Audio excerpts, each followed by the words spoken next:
3 months before my brother's wedding, I handed him the keys to a house worth $572,000. It wasn't a loan. It wasn't an investment. It was a gift. I wanted him and his future wife to start their life without financial stress. My brother hugged me, thanked me, and promised I'd always be part of his future. Then, 2 weeks before the wedding, my parents called with shocking news. I wasn't invited. Not because of money. Not because of an argument. My brother simply decided the wedding was for close family only. What happened next changed everything. My name is Emma, and for most of my life, I believed family loyalty was something you gave freely. You didn't keep score. You didn't expect repayment. You simply showed up when people needed you. Especially family. That's why what happened with my brother hurt more than any business loss I've ever experienced. I was 35 years old and owned a successful real estate company. After years of hard work, long hours, and more setbacks than I could count, I had built a comfortable life for myself. My younger brother, Ryan, had taken a different path. Ryan was charming, friendly, easy to like, but stability had never been his strength. Over the years, I'd helped him more times than I could remember. Small loans, career advice, emergency expenses. Nothing I ever held over his head. I helped because he was my brother. So when Ryan called to tell me he was engaged to his girlfriend, Sophie, I was genuinely happy for him. Sophie was kind, responsible, and honestly, she brought out the best in him. For the first time in years, Ryan seemed focused, excited about the future, determined to build something lasting. A few weeks later, I made a decision. A big one.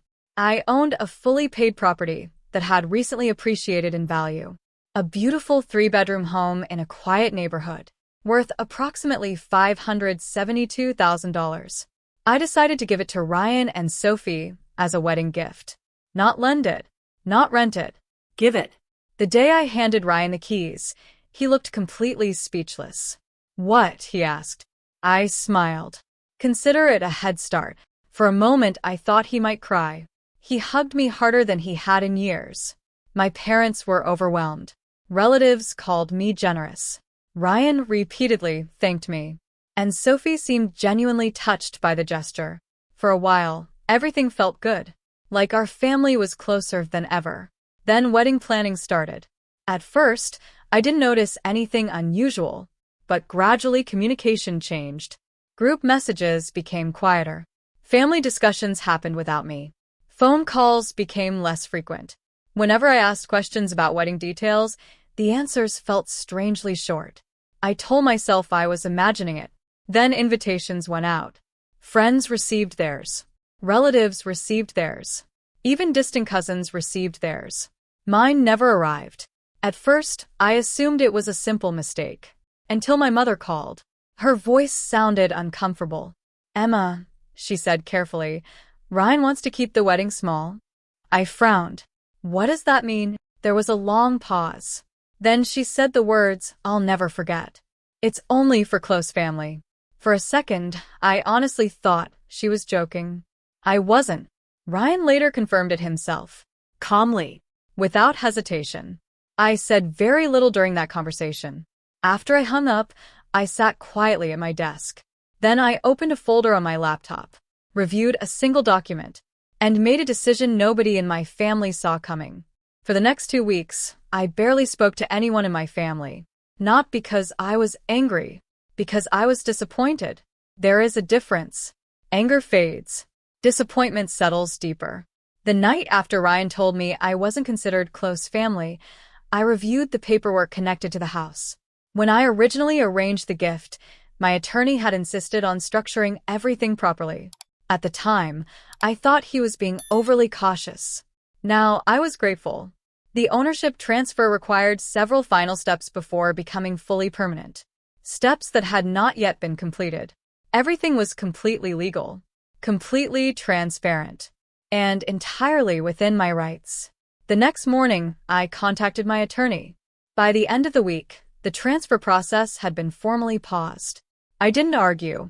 I didn't threaten anyone. I simply stopped moving forward. If I wasn't considered family, then there was no reason to continue a gift based on family loyalty. Meanwhile, wedding preparations continued. Apparently, nobody noticed anything had changed. Nobody called to ask how I was doing.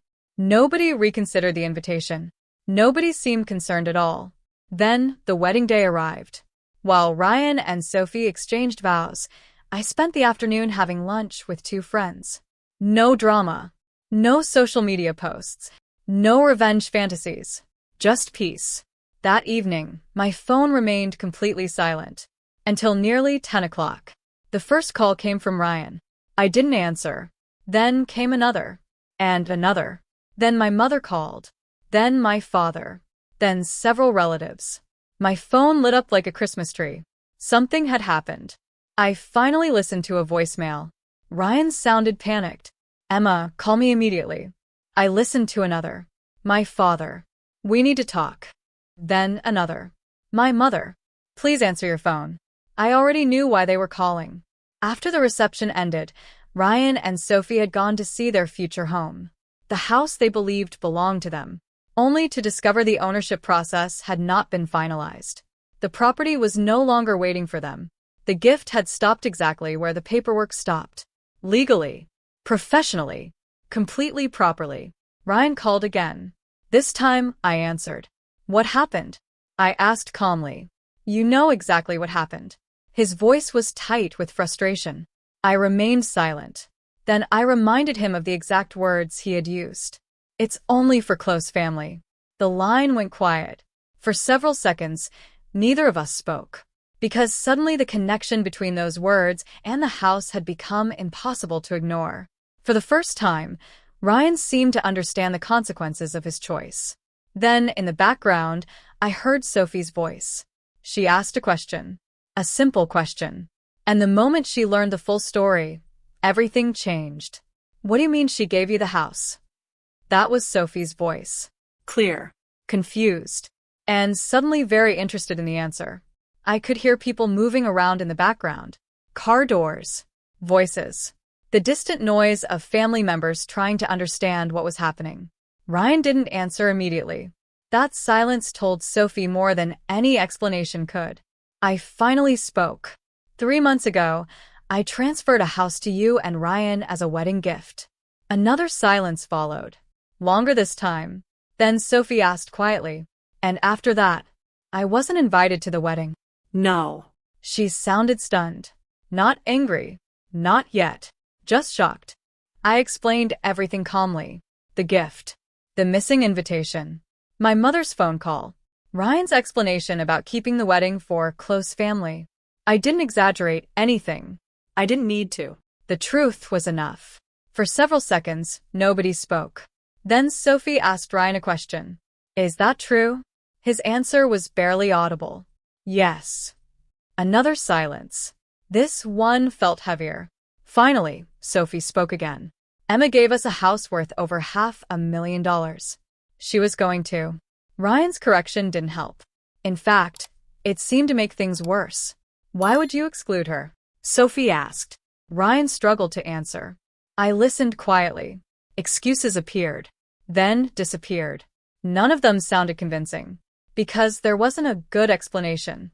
Only a bad decision. A few minutes later, my father got on the phone. His voice was careful. Almost embarrassed.